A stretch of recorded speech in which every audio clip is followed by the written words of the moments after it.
The night the world ended, my wife was standing in our hallway holding a suitcase I had never seen in 11 years of marriage. It was 2:14 in the morning. I knew the time because I'd been staring at the clock on my nightstand for the better part of an hour. Unable to sleep, listening to sirens rise and fall somewhere past the tree line that separated our neighborhood from the highway. Millbrook wasn't the kind of town where sirens meant much. A car accident, maybe. A grease fire in someone's kitchen. But these sirens didn't stop, and they didn't feel like they belonged to one incident. They felt like they belonged to the whole night. I got up because I heard the closet door in the hallway close too carefully. The way you close a door when you don't want anyone to hear it. Mara was already dressed. Not in sleepwear, not in the robe she wore to check on Ellie when she had a bad dream. She was in jeans and boots and a jacket, and she was holding a hard-shelled suitcase, black, scuffed at the corners, with a small brass padlock hanging from the zipper. Mara. She looked at me the way she looks at me when she already knows the conversation is going to cost her something. "Get dressed," she said. "Get Ellie dressed. Warm layers." "What is that?" "I'll explain later." "You've never once in 11 years mentioned a suitcase like that. You don't own a suitcase like that." "Lucas." My name, flat and final, the way she says it when she wants a door to close. Later. I want to be honest about what I felt in that moment, because everything that came after makes more sense if I am. I didn't feel afraid yet. I felt betrayed. Small, stupid, domestic betrayal. The kind you feel when you find a receipt for something you didn't know your spouse bought. It hadn't occurred to me yet that the sirens outside and the suitcase in her hand were the same emergency. I was still thinking about marriage, not survival. Sophia's door opened down the hall before I could press further. She was 9, hair matted from sleep, holding her stuffed rabbit by one ear. "Why is it so loud outside?" she said. Not a question so much as a complaint, the kind kids make when the world is inconveniencing them. Mara crossed to her immediately, crouched, and I watched something in my wife's face rearrange itself into a calm that I now understand she manufactured on command. The way some people can make themselves cry and others can make themselves stop. "It's just noise, baby. We're going to go stay somewhere else for a night, like camping." "I don't want to camp." "I know. Grab Bun's backpack." I went to the window instead of arguing, because something in the pitch of the sirens had changed, layered now with a second sound underneath it, a human sound, thin and stretched. I pulled back the curtain and looked down our street. The same street I had walked 1,000 times, past the Hendricks mailbox and the crooked stop sign at the corner, and I saw Diane Holloway standing in her driveway in her nightgown, screaming at something on the ground in front of her. The something on the ground was her son. Cody was 16. I'd watched him grow from a kid who rode his bike into our garbage cans to a lanky teenager who mowed our lawn for gas money. He was on all fours in the driveway, and even from that distance, even through glass, I could see that the way he moved his head was wrong. Too fast, too mechanical. Diane took a step toward him, hand out, saying his name over and over, and he turned toward her voice like an animal locating prey, rather than a boy recognizing his mother. "Lucas." Mara's voice behind me now, low. "Something's wrong with Cody." "Get away from the window." I didn't get away from the window. I watched Diane Holloway reach for her son's shoulder, watched him twist toward her with a speed that didn't belong to any 16-year-old I'd ever known, and watched her go down under him in the dark of their driveway, her scream cutting off in a way that has never left me, not once, not in any of the months since. Mara pulled me back from the glass with both hands. "We are leaving this house in 4 minutes," she said, and there was no negotiation left in her voice at all. Whatever is happening to him is not going to happen to us. Get the go bags from under our bed. I'll get Sophie a car seat cushion. Do not look out that window again. I did what she said. That was the last order I followed blindly. Everything after that, I started asking why. The go bags had been under our bed for 2 years, packed after a wildfire scare that never reached our county, mostly forgotten except during hurricane season when Mara would rotate the batteries and the granola bars without ever mentioning it. I grabbed them without thinking. The way you grab your car keys, muscle memory doing the job your brain was too overwhelmed to do. What I couldn't stop thinking about, even while shoving Sophia's shoes onto her feet, was the black suitcase now sitting by our front door like it had always belonged there. "Where did that come from?" I said again, quieter this time, because Ellie was between us. Mara zipped Sophie a backpack and didn't look up. "It's been in the crawl space since before Ellie was born." "You're telling me you've had a locked suitcase hidden in our house for 9 years?" "I'm telling you, we don't have time for this conversation." "Make time." She stood up straight then, and for the first time that night, I saw something other than control in her face. I saw fear, real fear, the kind that isn't about what's happening outside, but about what she was about to have to say out loud. "My sister called me 3 weeks ago," she said. "She told me to be ready. I didn't know for what. I still don't fully know for what. But I packed that bag the next morning, and I've checked on it every week since. And I did not tell you because I didn't have proof of anything, and I didn't want you to think I'd lost my mind." "Naomi?" I hadn't heard her sister's name spoken in almost 2 years. Naomi and Mara had a relationship built on long silences, punctuated by short, tense phone calls, the kind of sisterhood that survives on obligation more than warmth. "Naomi told you to pack a suitcase?" "Yes." "For what?" "I don't know exactly. She works with pathogens, Lucas. Contract research. She's never told me the details, and I never asked because I didn't want to know. All she said was that something had gotten out that shouldn't have, and that if the news ever used the word contain more than twice in one broadcast, I should take you and Ellie and go north, away from any city with a research corridor. Outside, something crashed against a car alarm and set it screaming, a mechanical wail layered over the human ones. Ellie flinched into my leg. I put a hand on her head without thinking, the way you touch a kid to remind them you're still bigger than whatever is scaring them, even when you no longer believe it yourself. "You've known for 3 weeks, I said. "I've suspected for 3 weeks. I didn't know until tonight."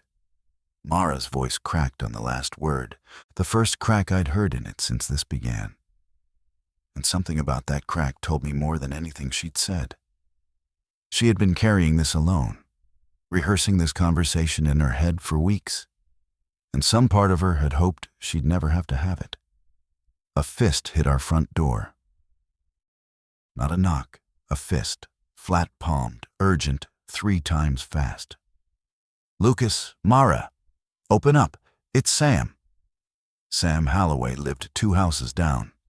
Diane's husband, a man I'd shared a fence line and a snowblower with for 6 years without ever really knowing him beyond weather complaints and property line jokes.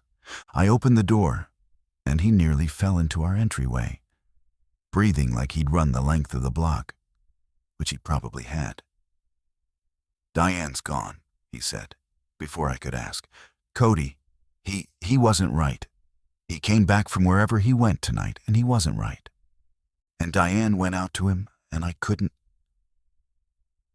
get to her in time. I couldn't." He stopped himself, hands shaking, eyes darting to Ellie like he'd only just remembered a child was in the room and needed to be protected from what he was saying. "We need to go, all of us, now, please." Mara looked at me, It wasn't a question exactly, more a transfer of decision-making, the kind married couples do in a glance after 15 years together. Except we'd only had 11. And this particular kind of glance had never existed between us before tonight. I nodded. Whatever else was true, we couldn't leave a man alone in the street with what was happening. "Get in the car," I told Sam. "We're leaving in 90 seconds. He looked at the black suitcase by the door like he wanted to ask about it too. But there wasn't time, and some instinct in him, some animal calculation about which questions mattered right now, told him to let it go. He grabbed the strap of his backpack tighter and nodded, and for a moment the three of us, now 4, stood in the doorway of a house I would never sleep in again. None of us saying the thing we were all thinking, which was that whatever was happening to Cody Holloway was not going to stay contained to one driveway. We made it 3 blocks before we understood how wrong that hope had been. Sam drove his truck behind us, alone, his knuckles white on the wheel every time I checked the rear view. Mara sat in the passenger seat with a black suitcase wedged between her feet, one hand resting on it the entire drive. An unconscious gesture I don't think she was even aware she was making. Ellie was buckled in the back, silent, watching the dark shapes of front lawns slide past the window with the particular stillness kids get when they've decided that being quiet might make the frightening thing untrue. The first one on the road came out of the Delacroix yard, 3 houses from the mouth of our street. I saw him before Mara did. A shape moving with that same wrong rhythm Cody had shown in his driveway, limbs firing a half-second out of sync with each other. Head canted at an angle that had nothing to do with looking at anything, and everything to do with tracking sound. He was in the street before I could brake, close enough that our headlights caught the details I would spend weeks trying to forget.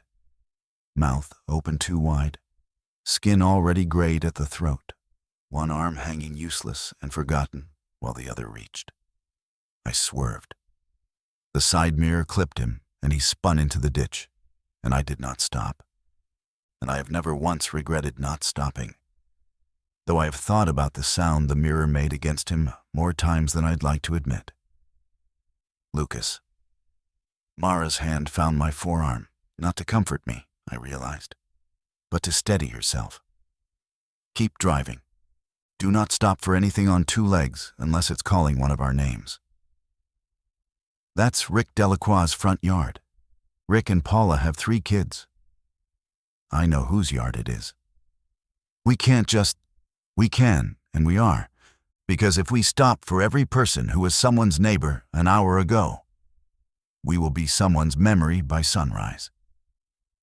She said it without cruelty, which somehow made it worse, because I understood in that moment that she had already done this math. She had spent 3 weeks doing this math while I slept beside her unaware. I need you to trust that I know what's coming faster than you do right now. I need that from you tonight, specifically. I didn't answer her. I kept driving, because there wasn't a version of that moment where arguing served anyone.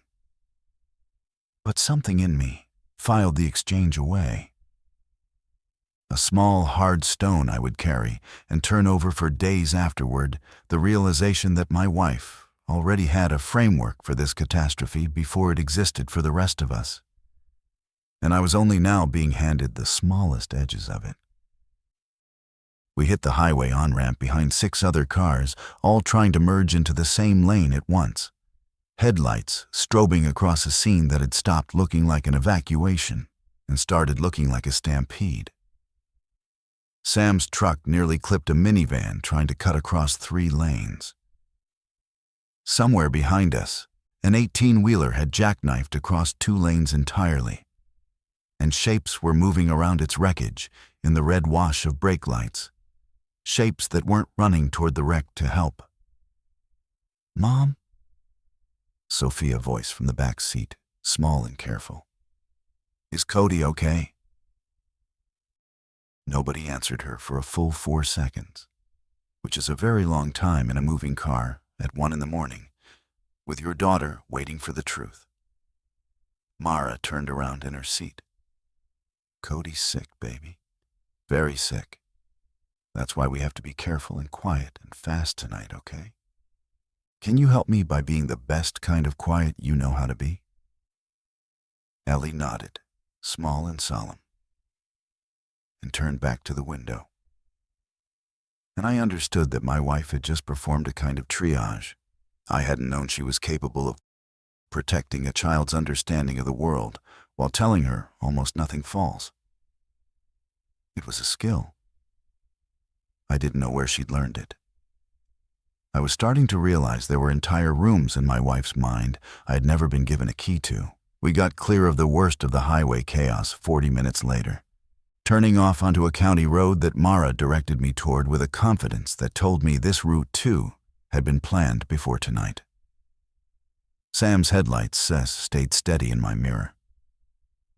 The suitcase stayed wedged between Mara's boots, silent, locked, heavier with implication with every mile we put between us and the wreckage of our street.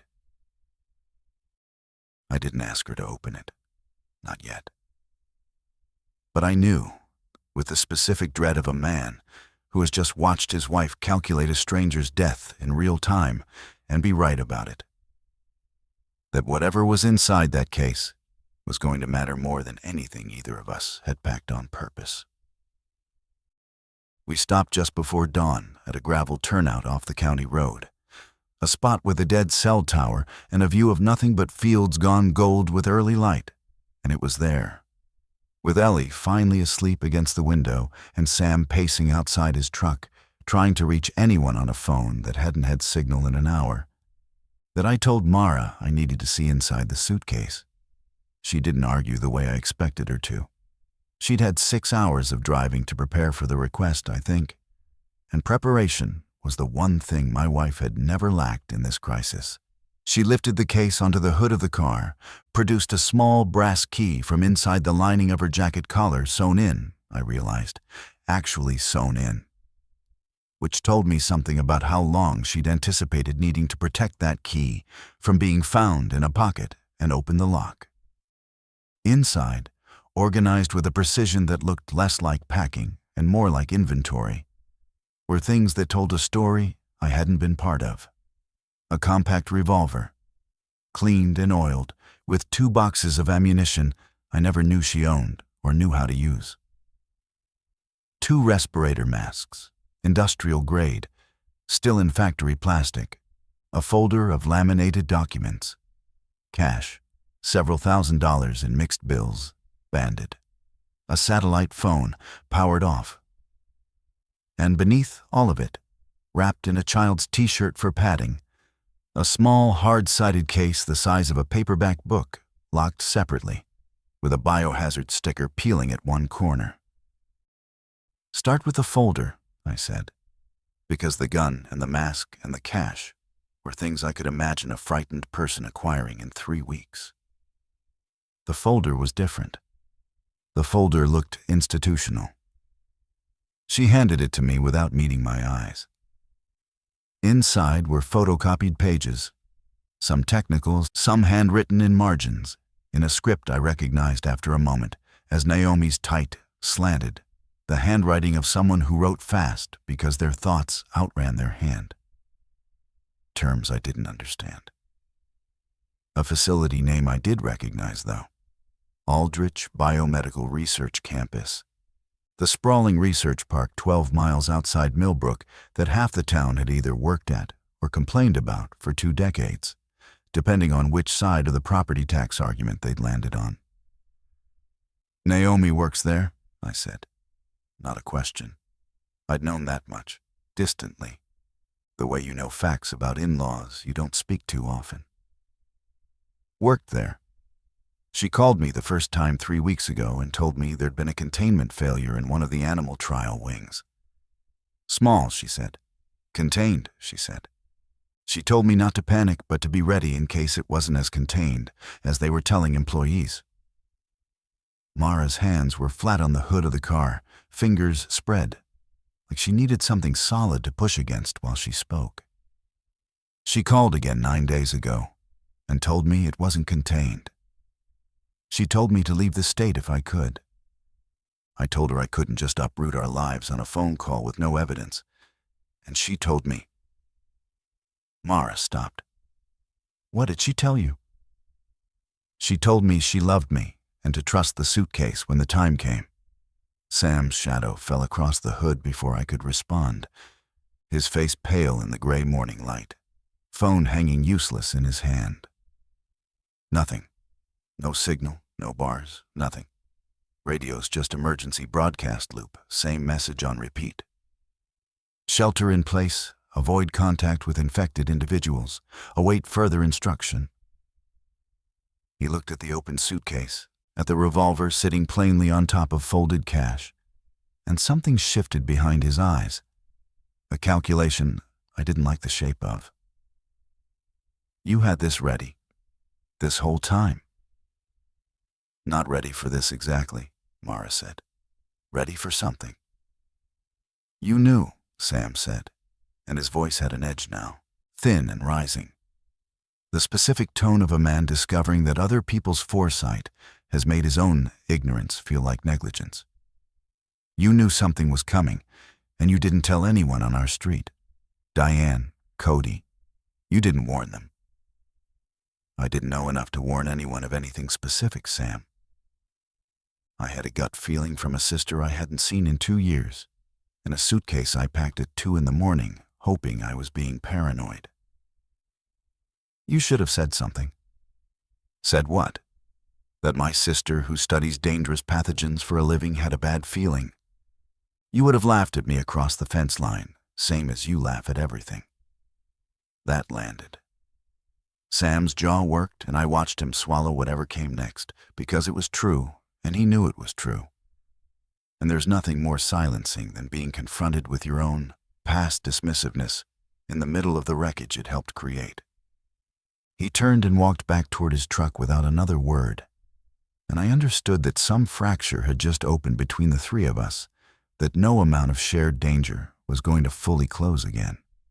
I closed the folder and looked at the small, locked case still nestled in the suitcase, biohazard sticker curling at its edge.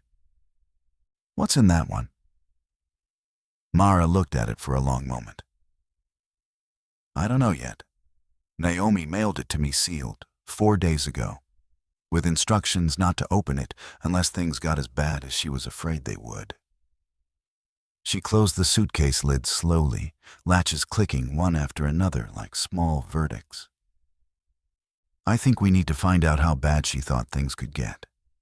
By mid-afternoon, we'd made it another 60 miles north on back roads, avoiding the interstate after a state trooper's radio update caught on Sam's truck AM band and a stretch of open signal described the highway as not passable, repeat, not passable, in a voice too flat to be anything but rehearsed panic.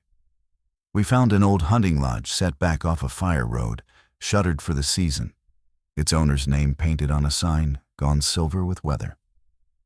The lock on the side door gave up after Sam put his shoulder into it twice. Inside smelled like wood smoke and dust and mouse droppings, but it had 4 walls, a wood stove, and no windows facing the road.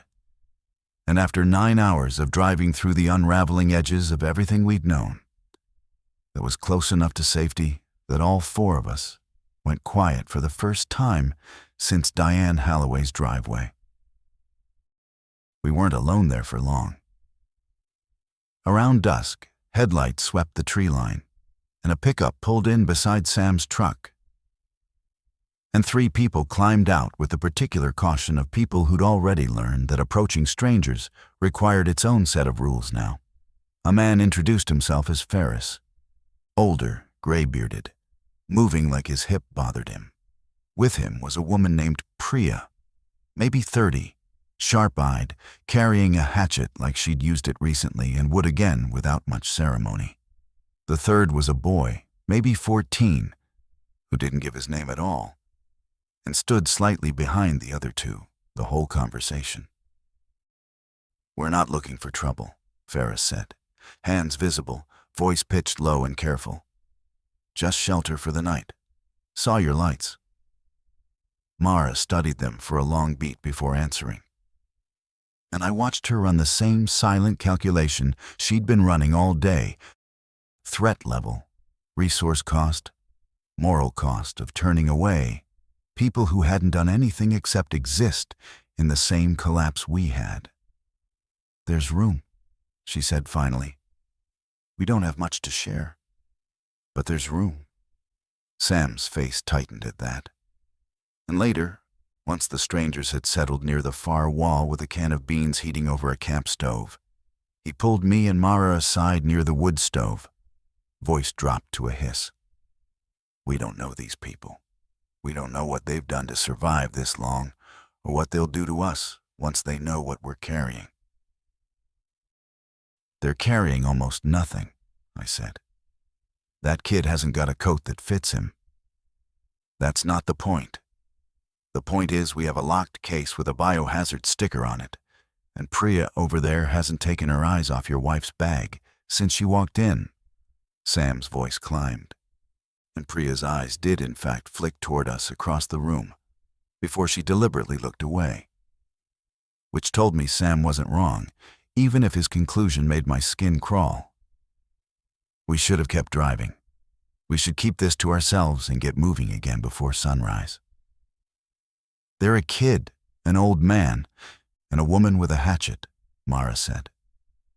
"If they wanted our supplies badly enough to fight us for them, they'd have tried something by now, instead of sitting quietly eating cold beans. Or they're waiting for us to sleep."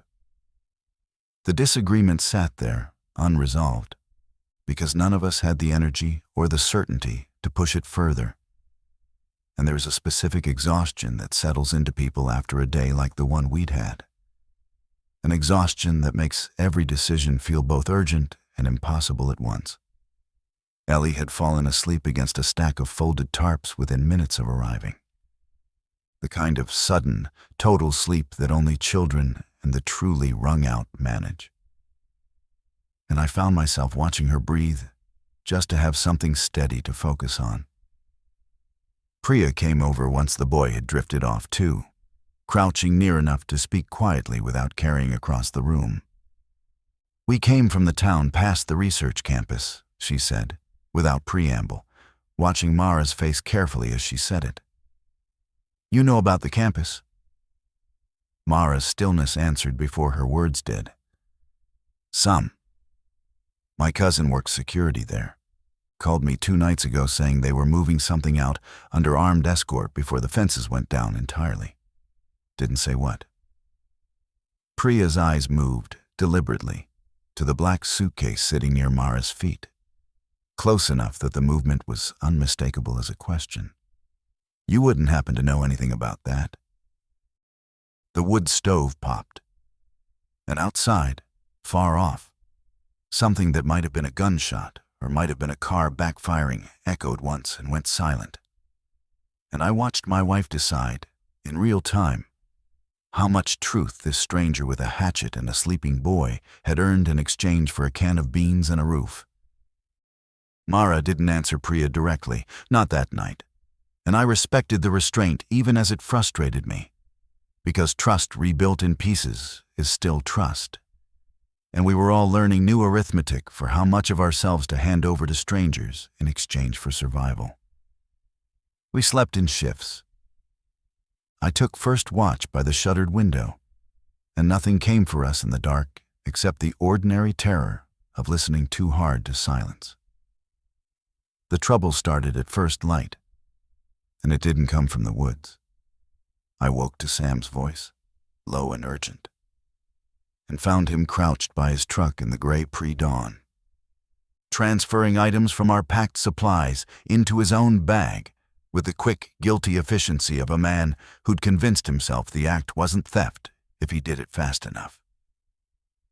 2 of our water filters, a third of the dried food, the satellite phone, still in Mara's suitcase moments before, now in his hand. "Sam." He froze, then straightened. and something in his face had hardened overnight into a version of him I hadn't met before. The fence-line neighbor, entirely gone. I have a family too, Lucas. Had a family. I've got nobody now except whatever I can carry. And you two have resources you didn't earn and didn't share honestly from the start. We didn't take anything from you. You didn't warn Diane. His voice cracked on her name, and I understood then that this wasn't really about the phone or the filters. It was about a driveway, and a wife he couldn't save, and a grief with nowhere to go that had curdled overnight into something that looked like entitlement, because entitlement was easier to hold than grief. You had 3 weeks of warning between the two of you, and you spent it packing a suitcase for your own family instead of telling anyone else on the street. That's not fair, and you know it isn't. Fair stopped mattering last night. He shouldered the bag, satellite phone, and all. And there was a moment, brief and ugly, where I genuinely didn't know if he was going to walk away or if something worse was about to happen between two men who'd shared a fence line for 6 years and a catastrophe for one night. Then the moment broke, not from anything either of us did, but from a sound behind him. The boy, the one who'd never given his name, was screaming.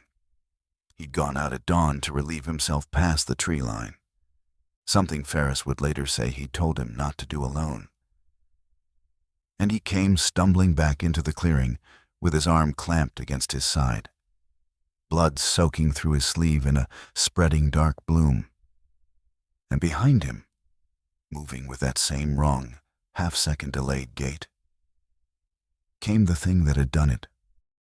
What had once been a hiker, maybe, based on the shredded pack still strapped to its back, now gray-skinned and single-minded and closing distance faster than its ruined posture should have allowed. Priya moved first, hatchet already swinging before I'd fully processed the threat. And the fight, if it can be called that, was short and brutal and entirely without the choreography this kind of moment gets. In stories, one solid strike, a second to be sure, the thing finally still in the dirt, while the boy sobbed against Ferris's chest, clutching his bleeding arm. The silence after was worse than the screaming. Everyone looked at the wound. Everyone looked at each other. Ferris's face had gone the particular gray of a man doing math he didn't want to do. And Priya's hatchet hand was shaking now in a way it hadn't been mid-swing. And I realized we were all thinking the same unspeakable thing at once. Bitten meant something now. Meant something specific and irreversible.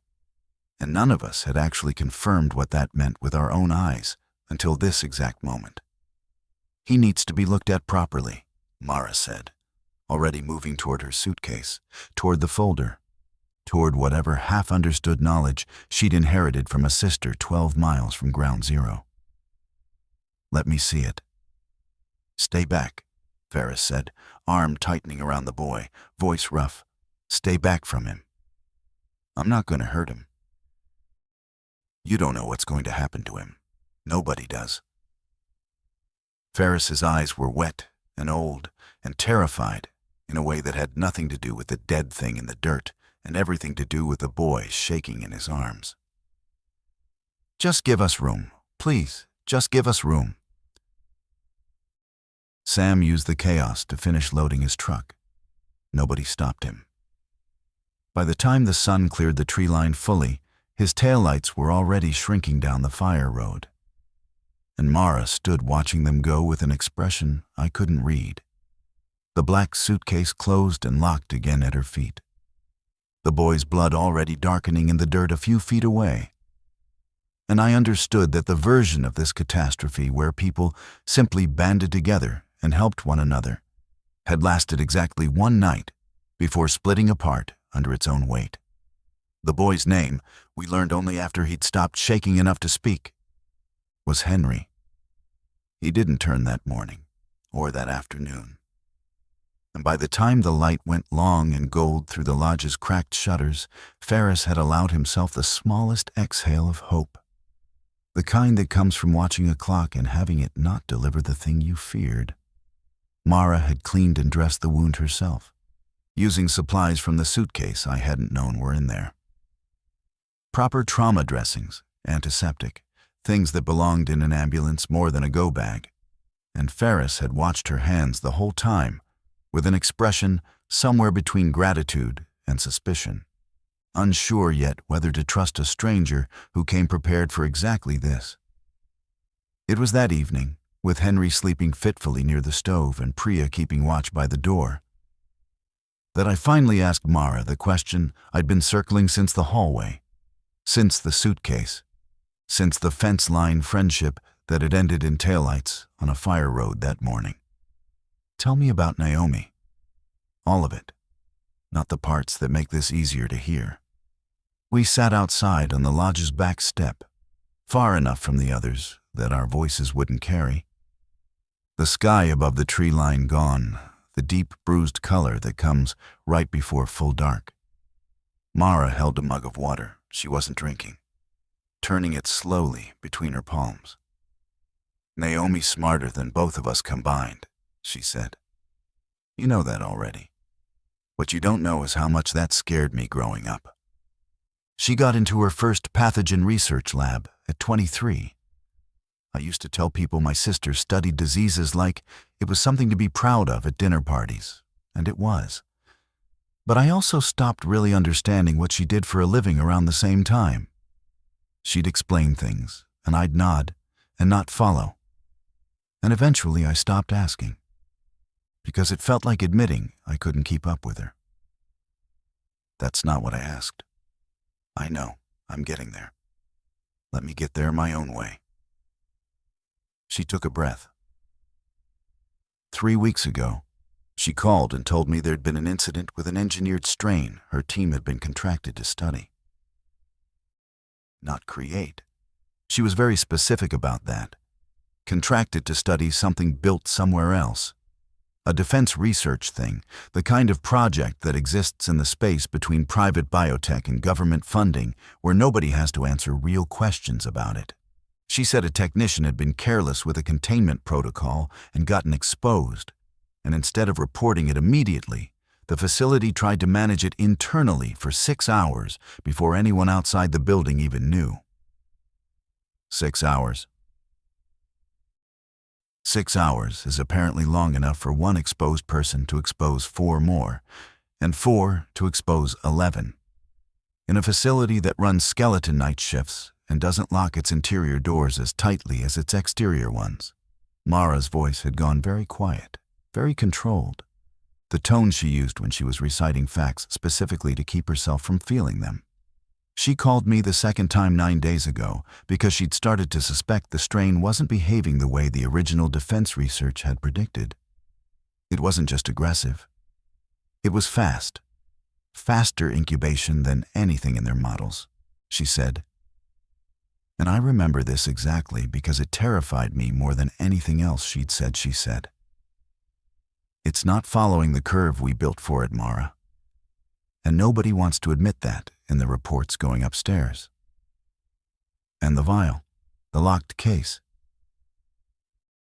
She mailed it 4 days ago from a courier drop-off 2 towns from the campus, not the campus mail system, which tells you she didn't trust her own employer's mailroom by that point.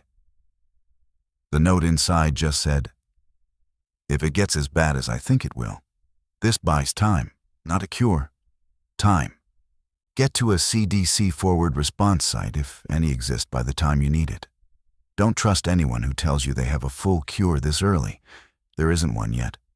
There's only me, buying you hours." I sat with that for a long moment, watching the last light drain out of the sky, thinking about Henry asleep by the stove, about the boy's arm, and the hours we'd all spent watching a clock, hoping. So the vial isn't a cure. No. Do you know what it actually does? I know what Naomi told me it does in theory, which is suppress viral replication long enough to slow symptom onset in someone who's been exposed but hasn't fully converted yet. A window. Hours, maybe a day or 2, not more. Enough time to get somewhere with real medical infrastructure, if such a place still exists by the time we need it. If. Mara finally looked at me directly. And in the near dark, her face had none of the careful control I'd watched her maintain since the hallway, since the suitcase, since 11 o'clock the previous night, when this had all still been a normal Tuesday. I didn't tell you sooner because I didn't know how to say out loud that my own sister thinks the thing she helped study is already outrunning everything they built to stop it. I didn't want that to be true. I thought if I didn't say it, I could keep it from being true a little longer.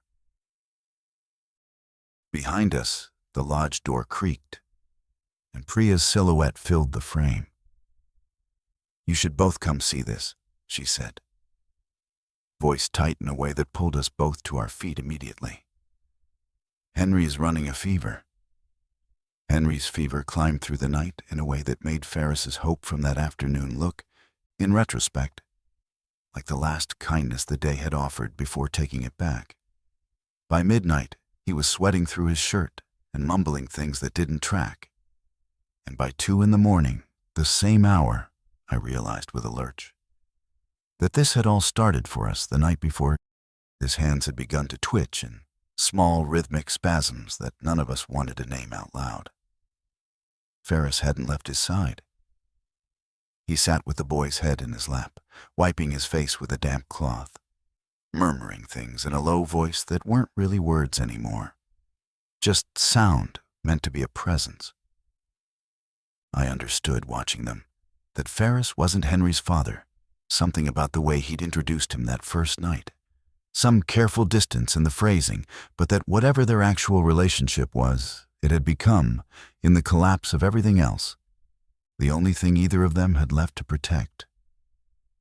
"We need to decide," Priya said to Mara, quiet near the stove, where Ellie was somehow still asleep against a folded tarp, despite everything happening 6 feet away. "If that's the vial Naomi sent you. Now, before he's too far gone for it to matter." "It's not a cure," Mara said. "I need you to understand that before we do anything. It buys time. It doesn't stop this. Time is more than we have right now." Ferris looked up at that, and something in his face had already made a decision before either of us said another word. "Give it to him," he said. "Whatever it does or doesn't do, give it to him." Mara went to the suitcase and unlocked the smaller case, the one with the peeling biohazard sticker. And inside, nested in foam, cut precisely to its shape, was a single glass vial with a hand-labeled strip of tape across it in Naomi's tight, slanted handwriting, and a syringe still sealed in sterile packaging beside it. 1 dose, not 2, not a supply, 1. I felt the weight of that number land on all of us at once. Though nobody said it aloud, the specific horror of holding a single dose of something that might matter enormously later, being asked to spend it now on a boy none of us had known before yesterday. "If we use it on him," I said carefully, not looking at Ferris because I didn't want him to hear what I was about to say as cruelty rather than fact. "We don't have it if one of us needs it, if Ellie needs it." The room went very still. Ferris's eyes came up slow and sharp, and Priya's hand drifted, unconsciously, toward the hatchet at her hip. And I understood I'd just said the thing that could break whatever fragile alliance had formed between our two groups in less than 24 hours. "Your daughter isn't bleeding from a bite wound right now," Ferris said, voice low and dangerous in a way I hadn't heard from him yet. "Mine is. He's not your son. He is now." 3 words, flat and absolute, and something about the certainty in them shamed me more than any argument could have. "I know what you're weighing, Lucas. I'd weigh it too, if it were reversed.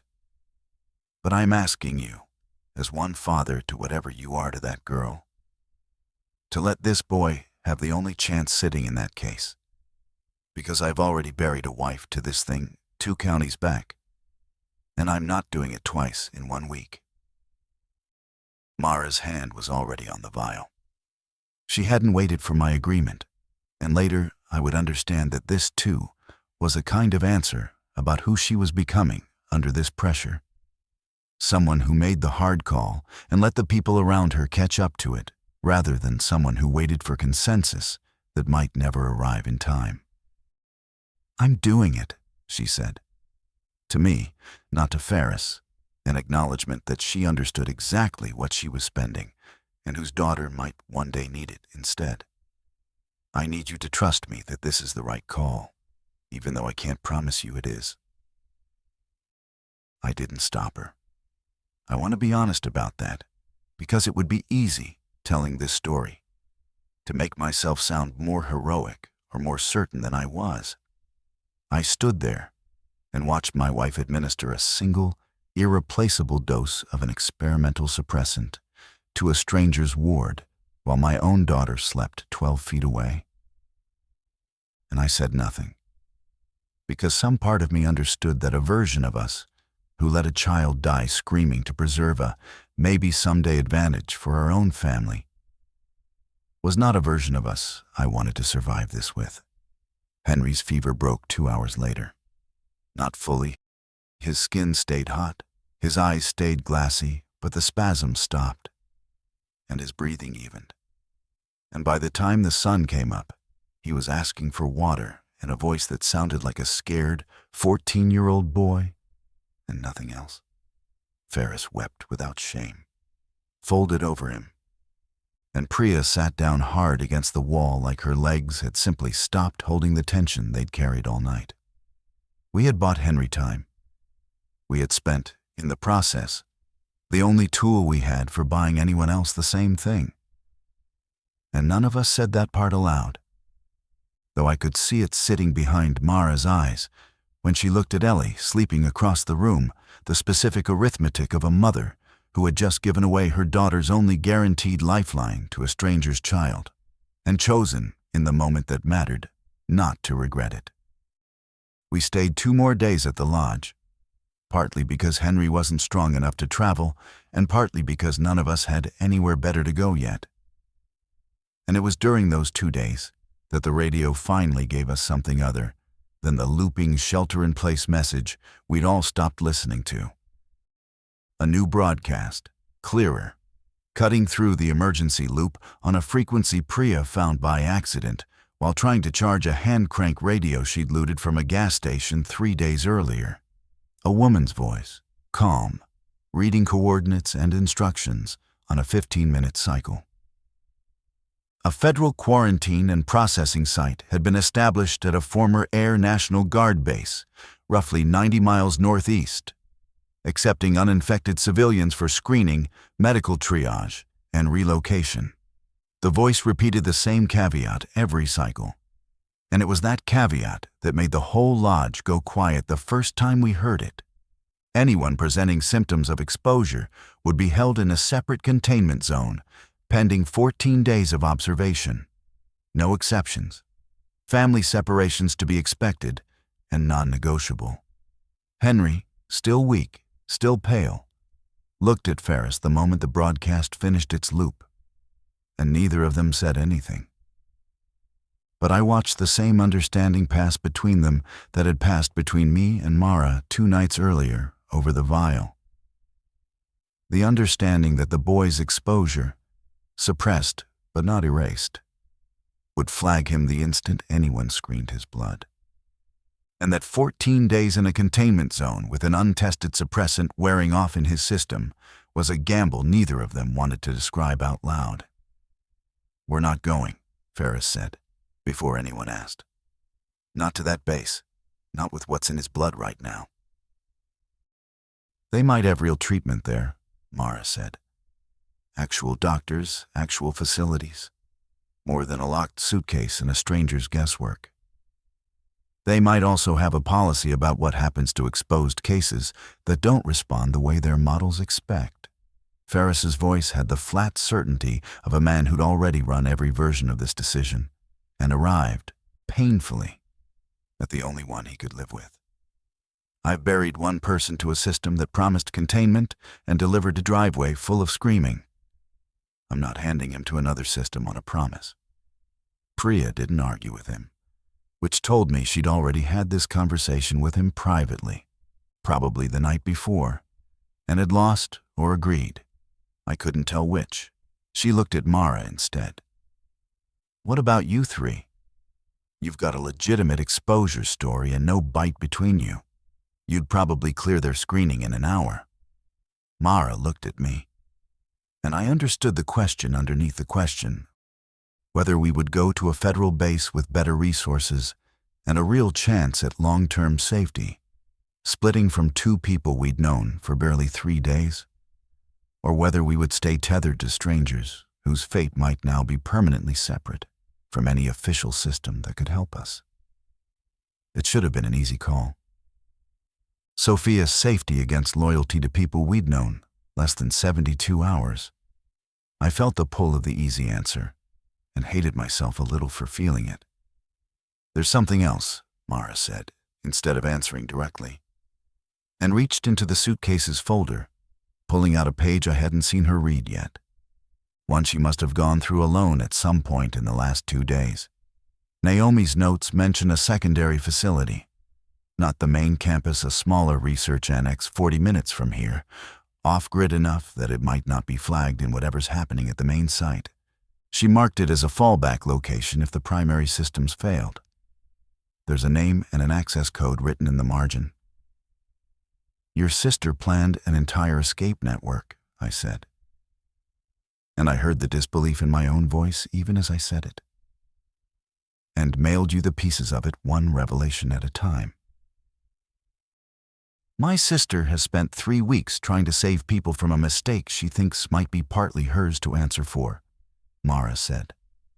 Sharper than she meant to, I think, because grief and guilt were doing a lot of work behind that sentence. I don't think she knew how bad this would get when she called the first time. I think by the second call she suspected, and by the vial, she knew. And every piece of information she's sent since has been her trying to buy back some of what she feels responsible for. Ferris looked at the page over her shoulder, at the annex address, at the access code scrawled in a stranger's handwriting that might be the difference between his ward living free or dying quarantined. You'd take us there, instead of the federal site. I don't know what's waiting at that annex, Mara said honestly. I know what's waiting at the federal site, and it's a 14-day cage for a boy whose blood won't test clean. I'd rather gamble on my sister's math than a stranger's policy. Nobody spoke for a long moment, and outside, the wind moved through the tree line in a long, low sound that had started, 3 days into this, to feel less like weather and more like the world exhaling around us, patient and indifferent to whatever we decided next. Then Ferris nodded, once. And the decision that would define the rest of our journey settled over the room like something final, something none of us could take back once the wheels started turning again. The annex sat at the end of a service road, so overgrown it barely qualified as a road anymore. Gravel giving way to grass, giving way to ruts that threatened Sam's absent truck's replacement, a station wagon Priya had hot-wired from a farmhouse we'd passed the day before. A theft none of us discussed the ethics of anymore. We'd left the lodge at first light. 6 of us now in 2 vehicles. Henry wrapped in blankets in the back seat with color slowly returning to his face. And it took most of the day to cover the 40 minutes Naomi's note had promised. Because the roads that should have taken us there directly were choked with abandoned cars, downed trees, and twice, things we didn't stop to look at closely enough to name. The horde, and by then we'd started using that word, because it was the only one that fitted, hit us on the second detour, in a stretch of farm road bordered by ditches too deep to drive through. We saw them first as a shift in the wheat. Dozens of shapes moving through a field in the same wrong, half-synced rhythm, drawn by something none of us could identify, until Ellie, of all of us, pointed out the obvious.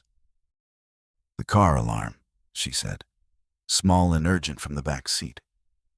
And I realized the station wagon's alarm had started chirping intermittently since Priya's rough hot wire job, a fault we hadn't noticed under the noise of the engine and our own nerves, and that the sound had been carrying across open fields for longer than any of us wanted to think about. "Kill it," Mara said.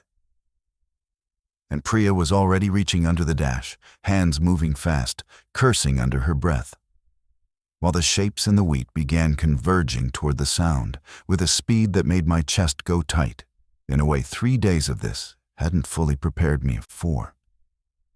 This wasn't one, stumbling and isolated in a driveway. This was dozens, moving as something closer to a single organism than a collection of individuals. And the two vehicles were suddenly, obviously, not fast enough to outrun what was closing from 3 directions across open ground. "Drive," Ferris shouted from the back of my car. And I did. Foot flat to the floor, gravel spraying, the station wagon fighting to keep pace behind us, with Priya still wrestling the alarm wire loose as Sam's, no, not Sam's, ours now, borrowed, stolen, whatever it had become, bounced over ruts hard enough to throw everyone against their belts. We didn't outrun them so much as outlast their initial burst, the horde's front runners falling behind as the road straightened and the field gave way to tree line. But I watched in the mirror as the mass of them kept coming anyway, patient in a way that had nothing to do with exhaustion and everything to do with whatever drove them not needing to rest the way we did. Ellie had her hands pressed over her ears, not crying, just very still. And Mara had turned fully around in her seat to watch the road behind us, with an expression I recognized now as the specific vigilance of someone counting threats rather than feeling them. We lost the horde eventually, the road bending away from open field into forest, dense enough to break their line of pursuit. But the encounter cost us something none of us said aloud until we'd stopped at a creek crossing to let the engines cool, and our hands stopped shaking. It cost us certainty. Up to that point, whatever any of us privately believed about the scale of what was happening, we'd each carried some small, unspoken hope that this was still, somehow, containable, that Millbrook's collapse was an outlier, a local tragedy, not evidence of something already too large to stop. "That was not a town's worth of infected," Priya said, crouched by the creek, splashing water on her face with hands that hadn't fully steadied yet. "That was a county's worth, minimum, maybe more." "Naomi said it wasn't following the models," Mara said quietly. And I understood she was saying it to herself as much as to any of us, testing the shape of a fear she'd been holding since the lodge, since the first phone call 3 weeks ago that now felt like it belonged to a different lifetime. I think that's what she meant, not just fast individually, fast at scale, faster than anyone building a response could account for. Ferris looked at Henry, asleep again against the window, exhausted from a fever his body hadn't fully finished fighting, and then at the tree line where the horde had finally lost interest and turned back toward wherever hordes went when they weren't hunting. "How much further to the annex?" 20 minutes, if the note's accurate," Mara said. And I watched her weigh, visibly, the cost of 20 more minutes on roads that might hide another field full of wheat and wrongness. "We should move again before dark." Nobody argued. We climbed back into vehicles that no longer felt like transportation, so much as fragile shells between us and a world that had, in the space of 3 days, revealed itself to be far larger and far worse than any of us had let ourselves believe. And we drove the last 20 minutes in a silence that had nothing peaceful in it at all. The annex, when we finally found it behind a stand of pines and a chain-link fence, half collapsed by a fallen oak, was not what any of us had pictured. Naomi's note had implied a facility sterile, secured, staffed. What we found was a single-story building with dark windows, a parking lot with 4 abandoned cars, and a front door standing open on its hinges, swinging slightly in a wind that carried a smell none of us wanted to name before we'd even gotten close enough to need to. "This isn't a fallback safe site," Priya said, low, hatchet already in hand. "This is a place people ran from." We went in anyway, because the alternative was another night exposed on roads that had already shown us what waited in the wheat. And because Mara believed, with a conviction I didn't fully share, that her sister wouldn't have marked this location without reason. Even now, even with the door hanging open, like an accusation. Inside, the annex told its story in pieces. A reception desk overturned. Papers scattered across a hallway floor. Some of them the same kind of technical language we'd seen in Mara's folder, now trampled and torn. A break room with 3 days of untouched, rotting food on a counter, suggesting whatever had happened here had happened fast, mid-shift, without warning. And near the back, behind a door marked with a keypad that Naomi's access code opened on the second try, a small lab space, mostly intact, mostly dark, except for a single battery backup light casting everything in a dim red wash. There was a note taped to the lab's main workstation, and Mara's hands were shaking by the time she got close enough to read it, because the handwriting was, unmistakably, her sister's. "If you're reading this," Mara read aloud, voice thin, "then either I'm gone or I couldn't wait for you any longer. The suppressant works, but you already know that if you needed to use it. I'm sorry it's only 1 dose. I never had time to synthesize more before this got as bad as I feared. There are notes here on the process if you can find someone with the equipment and the training to continue it. But I won't pretend that's a realistic hope for 2 civilians and a suitcase. What I can tell you is this. The strain didn't leak by accident. There was a decision made 2 levels above my clearance to accelerate a field trial ahead of safety protocol, because a competing lab was close to a similar breakthrough, and someone wanted to be first. I flagged it. I was overruled. I'm telling you this not so you can do anything with it, because there's nothing to be done with it now, but because I don't want you to spend whatever life you have left believing this was simply bad luck. It wasn't. Someone chose speed over safety, and this is the bill. Get somewhere safe. Don't trust official broadcasts blindly. I love you both more than I ever told you enough." And nobody spoke for a long moment. Ellie had gone still against my side, not fully understanding the weight of what she'd just heard, but understanding enough, from the way the adults around her had gone silent, that it mattered. Ferris looked at Henry, sleeping in Priya's arms near the door, and I watched something in his face harden into a grief that had a new, specific target now. Not an accident, not bad luck, but a decision made by people who would likely never answer for it.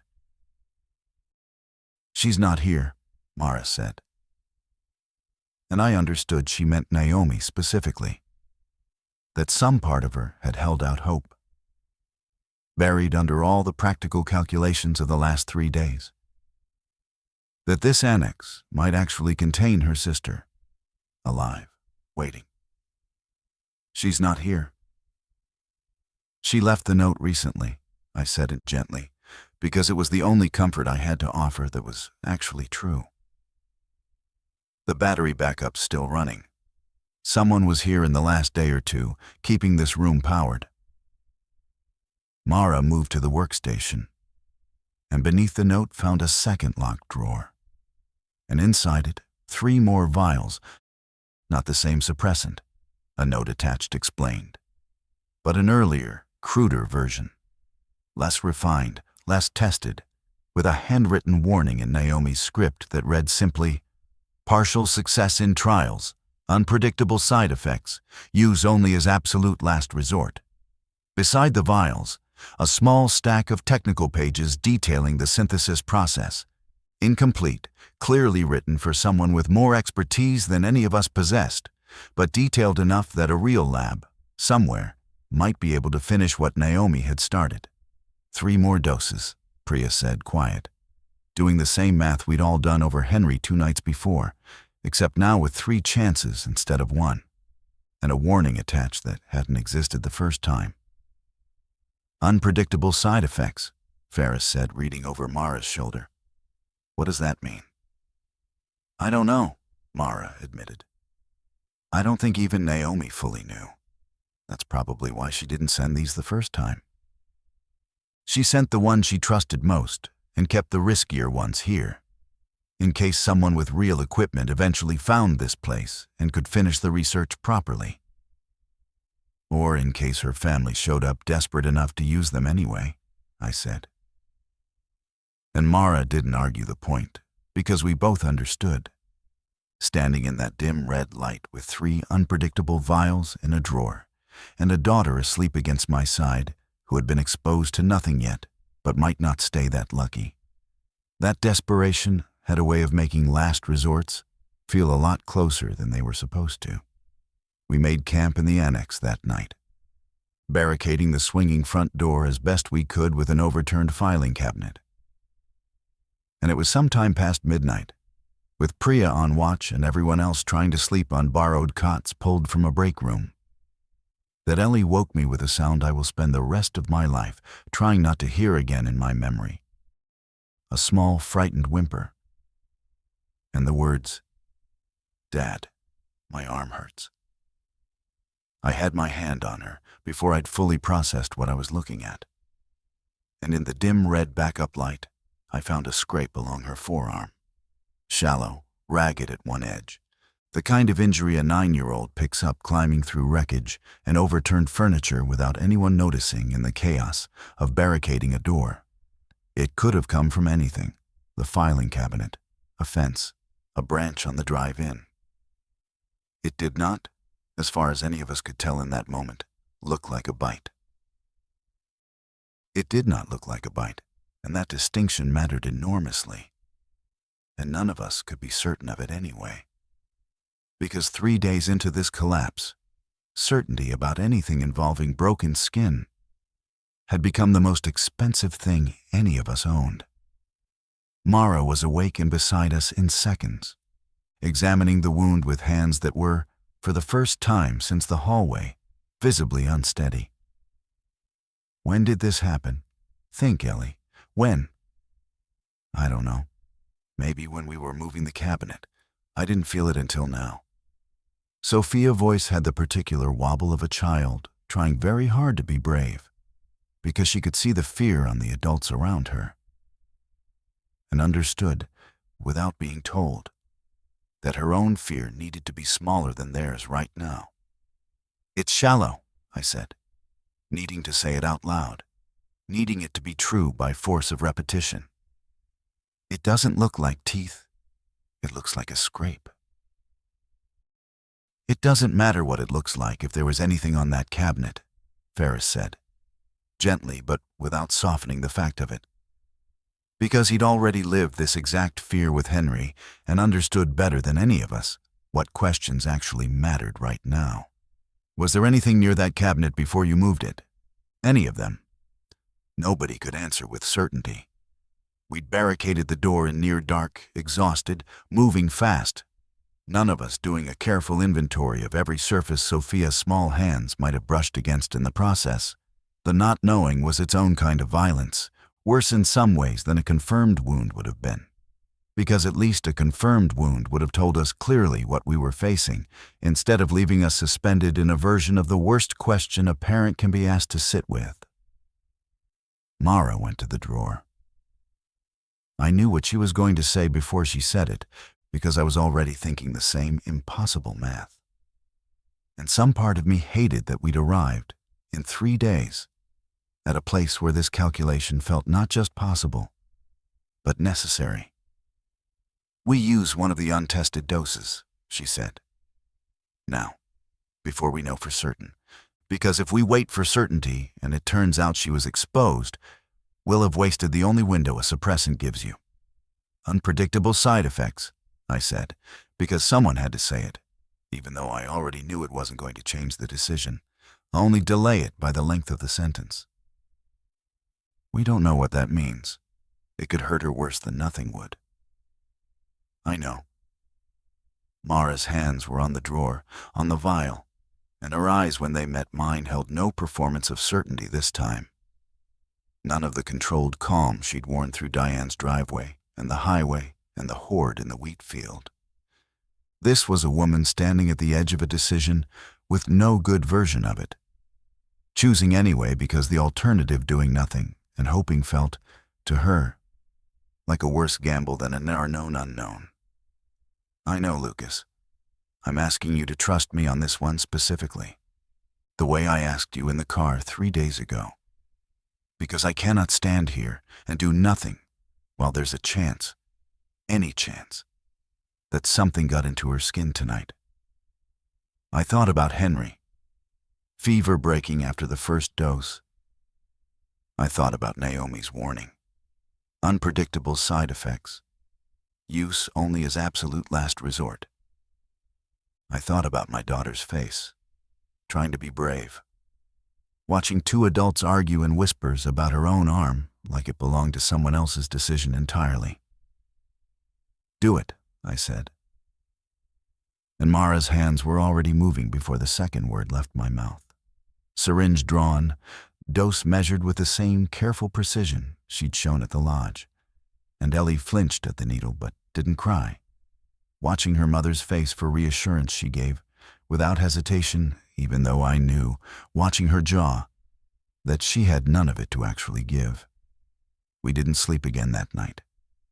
We sat with her between us on the cot, watching for fever, for tremor, for any sign at all, in either direction, of what we'd just gambled her small body on. And somewhere near dawn, with no fever and no tremor and no change at all, except the ordinary exhausted sleep of a child who'd finally worn herself out from fear, I understood that we might simply never know for certain whether the scrape on her arm had ever carried any danger at all. That some decisions, once made, don't resolve into clean answers, only into a life that continues forward, carrying the weight of the not knowing permanently. Sophia's arm healed clean over the following days. No fever, no darkening at the wound's edge. Nothing but an ordinary scab that itched and faded the way ordinary scrapes do. And though none of us could ever prove definitively whether the dose had saved her from something, or simply been spent on a wound that was never dangerous to begin with, Mara never once, in all the months since, said she regretted using it. I think some decisions are like that.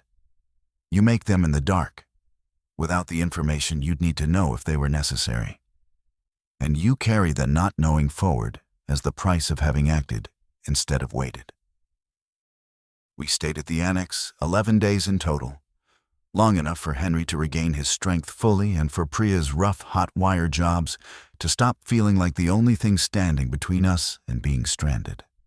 Ferris found a working shortwave radio in a supply closet on day 6, and through it, patient scanning across dead frequencies, eventually found something other than government broadcasts and looping shelter-in-place instructions, a civilian relay network, survivors talking to survivors, sharing coordinates for smaller, self-organized safe zones that hadn't waited for official sanction to exist. One of them, a converted grain co-op 80 miles further north, run by a rotating council of the people who'd built it rather than any government agency, became our destination. The morning we left the annex, Mara took the 2 remaining unpredictable vials and Naomi's incomplete research pages and packed them back into the suitcase with the same careful precision she'd shown the very first night. And I watched her do it, and understood that whatever this catastrophe had taken from us, it had also handed my wife a role she hadn't asked for, and couldn't fully set down, again keeper of the one resource, however imperfect, that had already saved one life and might yet save another. I keep thinking about her, Mara said, as we loaded the last of our supplies into the station wagon, meaning Naomi, meaning the sister who'd never appeared at the annex, whose fate remained, and remains still, entirely unresolved to me even now. I keep thinking she's out there somewhere, still trying to fix something she didn't break. And I don't know if that thought is supposed to comfort me or make it worse. Maybe it's both, I said, because it was the truest thing I had to offer. And because I'd learned, over 11 days of watching my wife carry a weight none of the rest of us fully understood, that sometimes the kindest thing you can do is not resolve someone's grief into something simpler than it actually is. The drive to the grain co-op took 2 days, and it was mercifully uneventful compared to everything that had come before it. A testament, I think, to routes Ferris and Priya had cross-checked carefully against the civilian relay network's warnings, and to a horde density that seemed to thin the further we moved from the research corridor that had started all of this. We arrived on a gray afternoon to a compound ringed with reinforced fencing, a rotating watch on raised platforms, and a woman named Odalis, who ran the entry screening with a clipboard and a directness that felt, after 11 days of uncertainty, like the most reassuring thing I'd encountered since this began. She asked about exposures. She asked about bites. She asked, specifically and carefully, about anyone who'd received any kind of experimental treatment, because apparently we weren't the only refugees arriving with stories like ours. And the co-op had developed its own careful protocols for handling them without either turning people away in fear or ignoring the real risk they might represent. Mara answered every question honestly, including about the vials still in the suitcase. And I watched Odalis's expression shift from routine caution into something sharper, more interested, when she heard about the incomplete synthesis notes. "We've got a doctor here," Odalis said. "Retired, but real training. And she's been asking every new arrival if anyone's carrying anything useful. You should talk to her before you decide what to do with whatever's left in that case." It was the first time since Diane Halloway's driveway that I'd heard the word useful applied to anything connected to this catastrophe without it also being immediately followed by loss. And something in my chest loosened slightly at the sound of it. A small, cautious permission to imagine that the suitcase's contents might yet do more good than harm before this was over. The doctor's name was Renata Choi, 71 years old, retired from 30 years of infectious disease work before this began. And she spent 4 full days going through Naomi's incomplete notes with a focus that reminded me, in an odd way, of how Mara had described her sister, someone for whom a problem like this was simultaneously a horror and an irresistible puzzle, the two feelings existing side by side without canceling each other out. "Your sister was close," Renata told Mara on the 4th evening, in the small clinic room the co-op had converted from what used to be a grain office. "Closer than I would have guessed anyone got, working under the pressure she must have been under. The synthesis process is incomplete, but the theoretical framework is sound. Given time, given equipment we don't currently have but might be able to source through the relay network, I believe we could refine this into something more reliable than a single desperate dose administered on a hunch." "How much time?" Mara asked. "Weeks, possibly months. I won't lie to you and call it fast." Renata set the pages down carefully, the way you handle something that has already proven itself capable of mattering enormously. "But it's more hope than most of what's come through these gates. Most people arrive with supplies, or weapons, or simply themselves. You arrived with the beginning of an actual answer. It was 2 nights after that conversation that the co-op faced its first real test since our arrival, a breach along the eastern fence line, triggered not by a horde exactly, but by a smaller cluster, 6 or 7 infected, drawn by a supply truck's engine noise during a delivery run, gone wrong. The alarm that went up across the compound was organized in a way our neighborhood's chaos 3 weeks earlier had never had the chance to be. Watch platforms calling coordinates, a response team already moving before I'd fully understood what the sound meant. And I found myself, for the first time since Diane's driveway, standing shoulder to shoulder with people who had drilled for exactly this moment instead of improvising it in real time. Ferris and Priya were already among the response team by then, having spent their 11 days at the co-op training alongside Odalis' people with an intensity that told me they'd both decided, independently, that competence was the only grief they had left room to process productively. I watched Ferris put down 2 of the breaches infected with a controlled economy of motion that would have terrified the man I'd met at the lodge 11 days earlier, and understood that all of us had been reshaped by this. Some of us into harder versions of ourselves, some of us into more careful ones, none of us into the people we'd been the night the sirens first started. The breach was contained within 20 minutes, no losses on our side beyond a fence section that would need repair and nerves that would need longer. And I found Mara afterwards sitting on the low wall near the Eastern Watch platform.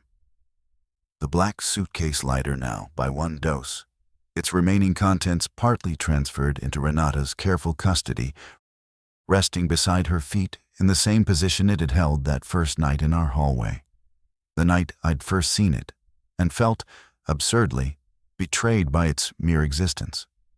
"I used to be so angry at you for keeping it secret," I said, sitting beside her, watching the last of the response team secure the fence line in the dark. "I think some part of me is still working through that." "I know." Mara didn't defend herself this time, didn't offer the practiced calm she'd used through the worst of it. "I've thought about it every day since the hallway. Whether I should have told you the moment Naomi called the first time, whether 3 weeks of preparing quietly instead of panicking together was the right call, or just the call that let me feel like I had control of something. I don't have a clean answer.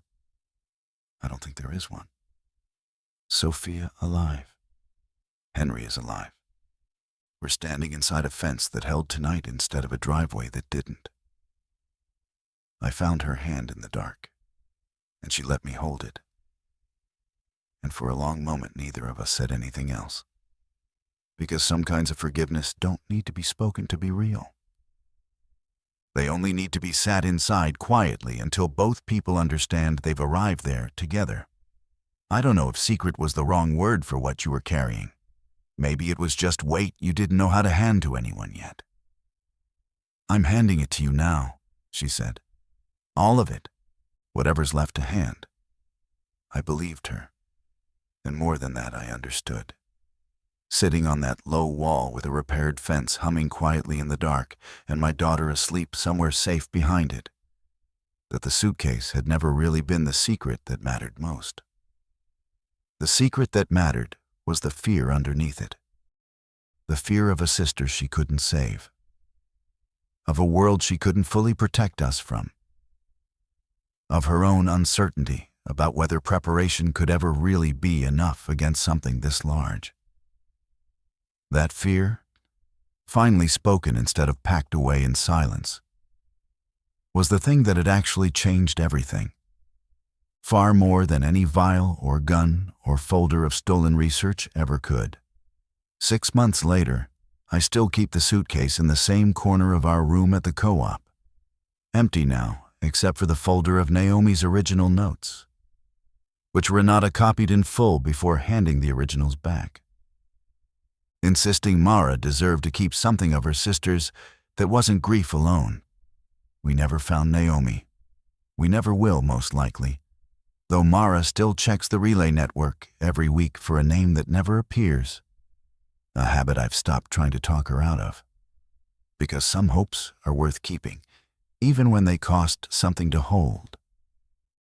Ellie doesn't remember the annex the way the rest of us do. She remembers the co-op's chickens, the friends she's made among the other kids born or raised into this new arrangement of the world. The ordinary texture of a childhood rebuilt out of what was left. I'm grateful for that more than almost anything else this year has given me. Renata's refined suppressant saved 4 more lives before the co-op's own doctors learned enough to stop relying on Naomi's borrowed formula and started building something better, something theirs. I think about that sometimes, how a single suitcase, packed in fear at 2 in the morning by a woman who didn't yet know what she was preparing for, became the seed of something that outlived the fear that created it. Mara and I don't argue about secrets anymore, not really. We tell each other things faster now, even the frightening half-formed ones, because we both learned, in the worst way possible, what silence costs when the world runs out of patience for it. Some nights, I still hear sirens in my sleep, and some mornings I still watch her check the locks twice before she can settle. But we do it together now, and that, more than anything, the suitcase ever held, is what actually changed everything.